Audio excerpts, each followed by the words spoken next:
ಎಲ್ರಿಗೂ ನಮಸ್ಕಾರ. Welcome to my channel. ಇವತ್ತಿನ ಈ ವಿಡಿಯೋದಲ್ಲಿ ಟೆಕ್ಸ್ಟೈಲ್ ಕಮಿಟಿಯಿಂದ ಯಂಗ್ ಪ್ರೊಫೆಷನಲ್ ಹುದ್ದೆಗಳಿಗೆ ಇಲ್ಲಿ ನೇಮಕಾತಿ ಅಧಿಸೂಚನೆ ಹೊರಡಿಸಿರುವಂಥದ್ದು. ಇದರ ಬಗ್ಗೆ ಕಂಪ್ಲೀಟ್ ಮಾಹಿತಿ ಈ ವಿಡಿಯೋದಲ್ಲಿ ತಿಳಿಸಿಕೊಡ್ತೀನಿ. ಸೊ ಈ ಹುದ್ದೆಗಳಿಗೆ ಯಾವ ರೀತಿಯಾಗಿ ಅರ್ಜಿಗಳನ್ನು ಸಲ್ಲಿಸಬೇಕು ಮತ್ತು ಅಭ್ಯರ್ಥಿಗಳನ್ನು ಯಾವ ರೀತಿಯಾಗಿ ಇಲ್ಲಿ ಆಯ್ಕೆ ಮಾಡಿಕೊಳ್ಳಲಾಗ್ತದೆ ಮತ್ತು ಹುದ್ದೆಗೆ ಸಂಬಂಧಪಟ್ಟಂಥ ಮಾಹಿತಿಗಳಾದಂಥ ವಿದ್ಯಾರ್ಹತೆ, ವಯೋಮಿತಿ, ವೇತನ, ಆಯ್ಕೆ ಪ್ರಕ್ರಿಯೆ, ಅರ್ಜಿ ಶುಲ್ಕ, ಇಲ್ಲಿ ಅರ್ಜಿ ಯಾವಾಗಿನಿಂದ ಪ್ರಾರಂಭ ಆಗ್ತದೆ, ಎಷ್ಟು ಹುದ್ದೆಗಳು ಖಾಲಿ ಇರ್ತವೆ, A to Z ಕಂಪ್ಲೀಟ್ ಮಾಹಿತಿ ಈ ವಿಡಿಯೋದಲ್ಲಿ ತಿಳಿಸಿಕೊಡ್ತೀನಿ. ಸೊ ಅದಕ್ಕೋಸ್ಕರ ಈ ವಿಡಿಯೋನ ಸ್ಕಿಪ್ ಮಾಡದೆ ಕೊನೆ ತನಕ ನೋಡಿ. ಮತ್ತು ಇನ್ನೂ ಯಾರು ನನ್ನ ಚಾನಲ್ನ ಸಬ್ಸ್ಕ್ರೈಬ್ ಮಾಡ್ಕೊಂಡಿಲ್ಲ ಅಂಥವರು ಈ ಕೂಡಲೇ ನನ್ನ ಚಾನಲ್ನ ಸಬ್ಸ್ಕ್ರೈಬ್ ಮಾಡಿಕೊಂಡು ಈ ವಿಡಿಯೋನ ನೋಡ್ಬೋದು. ಟೆಕ್ಸ್ಟೈಲ್ ಕಮಿಟಿಯಿಂದ ಈ ಅಧಿಸೂಚನೆ ಹೊರಡಿಸಿರುವಂಥದ್ದು. ಕೇಂದ್ರ ಜವಳಿ ಸಚಿವಾಲಯದ ಅಡಿಯಲ್ಲಿ ಇದು ಕಾರ್ಯನಿರ್ವಹಿಸ್ತಕ್ಕಂಥದ್ದು. Textile committee ಶಾಸನಬದ್ಧ ಸಂಸ್ಥೆಯಾಗಿರುತ್ತದೆ. ಜವಳಿ ಮತ್ತು ಉತ್ಪಾದನಾ ಯಂತ್ರದ ಗುಣಮಟ್ಟ ಪರೀಕ್ಷಿಸುವುದು ಮತ್ತು ಜವಳಿ ಕಮಿಟಿಯ ಮುಖ್ಯ ಉದ್ದೇಶವಾಗಿರ್ತಕ್ಕಂಥದ್ದು. ಪ್ರಸ್ತುತ ಯಂಗ್ ಪ್ರೊಫೆಷನಲ್ಸ್ಗಳನ್ನು ಇಲ್ಲಿ ಪ್ರಾಜೆಕ್ಟ್ ಅಸಿಸ್ಟೆಂಟ್ಗಳಾಗಿ ನೇಮಕಾತಿ ಮಾಡಿಕೊಳ್ತಾ ಇದೆ. ಆಸಕ್ತರು ಈ ಹುದ್ದೆಗೆ ನೀವು ಅರ್ಜಿಗಳನ್ನು ಸಲ್ಲಿಸಬಹುದಾಗಿದೆ. ಹುದ್ದೆ ಹೆಸರು ನೋಡೋದಾದರೆ ಪ್ರಾಜೆಕ್ಟ್ ಅಸಿಸ್ಟೆಂಟ್ ಹುದ್ದೆಗಳಿಗೆ ಇಲ್ಲಿ ಅರ್ಜಿಗಳನ್ನು ಕರೆದಿರುವಂಥದ್ದು. ಆಸಕ್ತ ಮತ್ತು ಅರ್ಹ ಅಭ್ಯರ್ಥಿಗಳು ಈ ಹುದ್ದೆಗೆ ಅರ್ಜಿಗಳನ್ನು ಸಲ್ಲಿಸಬಹುದಾಗಿದೆ.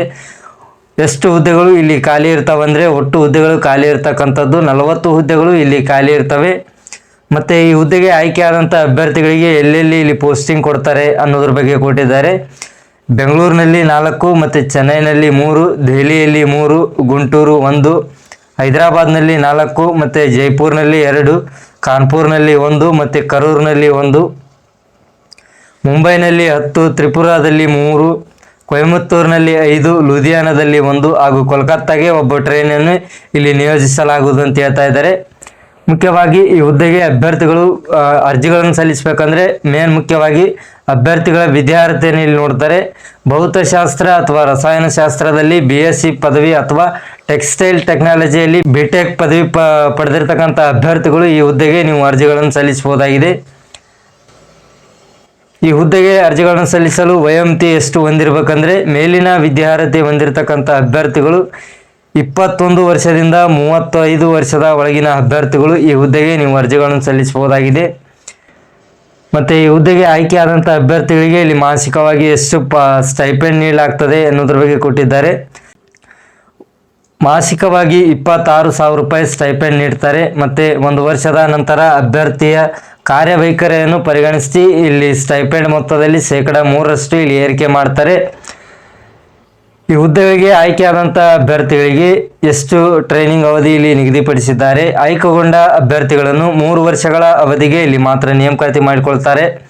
ಟ್ರೈನಿಂಗ್ನ ಭಾಗವಾಗಿ ಜವಳಿ ಪರೀಕ್ಷಿಸುವುದು ಹಾಗೂ ಟೆಸ್ಟ್ ಡೇಟಾ ಪರಿಶೀಲಿಸುವುದರ ಕುರಿತು ತರಬೇತಿಯನ್ನು ಇಲ್ಲಿ ನೀಡಲಾಗ್ತದೆ.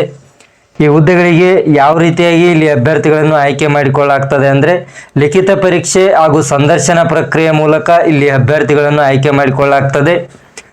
ಈ ಹುದ್ದೆಗೆ ಅಭ್ಯರ್ಥಿಗಳು ಯಾವ ರೀತಿಯಾಗಿ ಇಲ್ಲಿ ಅರ್ಜಿಗಳನ್ನು ಸಲ್ಲಿಸಬೇಕಂದ್ರೆ ಅಭ್ಯರ್ಥಿಗಳು ಒಂದು ಸ್ಥಳಕ್ಕೆ ಮಾತ್ರ ಇಲ್ಲಿ ಅರ್ಜಿ ಸಲ್ಲಿಸಬೇಕಾಗ್ತದೆ.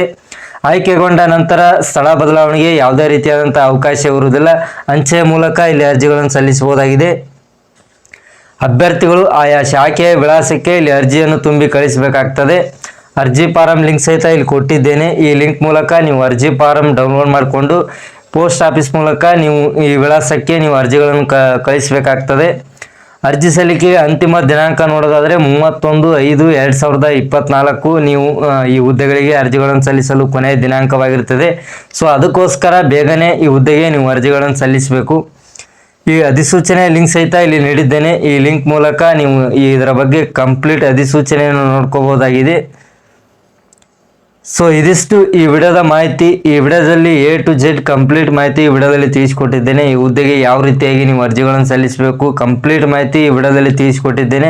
ಸೊ ಈ ವಿಡಿಯೋ ನಿಮಗೆ ಇಷ್ಟ ಆದರೆ ಆದಷ್ಟು ಹೆಚ್ಚು ಜನರಿಗೆ ಶೇರ್ ಮಾಡಿ, ಲೈಕ್ ಮಾಡಿ, ಮತ್ತು ನಿಮ್ಗೆ ಏನಾದರೂ ಡೌಟ್ಗಳಿದ್ದಲ್ಲಿ ಕಮೆಂಟ್ ಮೂಲಕ ತಿಳಿಸ್ಬೋದು. ಸೊ ಈ ಹುದ್ದೆಗೆ ನೀವು ಅರ್ಜಿಗಳನ್ನು ಸಲ್ಲಿಸಲು ನನ್ನ ವಾಟ್ಸಪ್ ನಂಬರ್ಗೆ ನೀವು ಕರೆ ಮಾಡ್ಬೋದಾಗಿದೆ. ಸೊ ಇಲ್ಲಿಗೆ ಈ ವಿಡಿಯೋ ಮುಗಿಸ್ತಾ ಇದ್ದೀನಿ. ಧನ್ಯವಾದಗಳು.